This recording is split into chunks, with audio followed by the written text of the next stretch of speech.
শুভেচ্ছা, আমন্ত্রণ দুপুরে বাংলাদেশের আয়োজনে। শুরুতেই জানিয়ে দেব শিরোনামগুলো।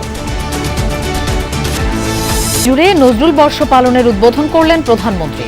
জাতীয় কবির সৃষ্টি আন্তর্জাতিক পর্যায়ে ছড়িয়ে দেওয়ার প্রত্যয়। নিরাপদ দেশ গঠনে কাজ করছে সরকার। আমাদের জাতীয় কবির জীবন ও কর্মের সঙ্গে গণমানুষ, বিশেষ করে বর্তমান প্রজন্মের সম্পর্ক আরো গভীর ও নিবিড় করার লক্ষ্যে নানা আয়োজনে নজরুল বর্ষ শুরু করা হয়েছে। তিস্তা প্রকল্পে শি জিনপিং সরকারের অবস্থান অপরিবর্তিত। ব্রিফিংয়ে জানালেন চীনের রাষ্ট্রদূত। মিয়ানমার সহ ত্রিদেশীয় করিডোর গুরুত্ব পেয়েছে।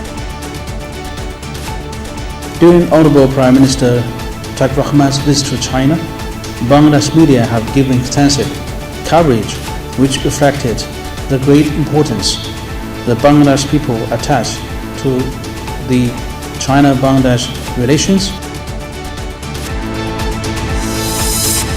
বিচার বিভাগের স্বাধীনতা এবং জুলাই সনদ বাস্তবায়নে মতভেদ থাকলেও সংসদে হওয়া উচিত সমাধান।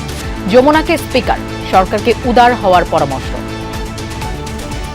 জুলাই সনদকে বাস্তবায়ন করতে হলে আইনের মাধ্যমে করতে হবে, সংবিধানে সংশোধনী আনতে হবে, যেটি একমাত্র জাতীয় সংসদেই করা সম্ভব। জুলাই সনদে যতটুকু ছাড় দেওয়া যায় সরকারি দলে সেটি দেওয়া উচিত।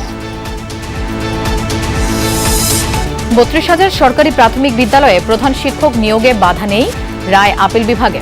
স্থানীয় নির্বাচনে অংশ নিতে পারবেন না শিক্ষকরা, জানালেন মন্ত্রী।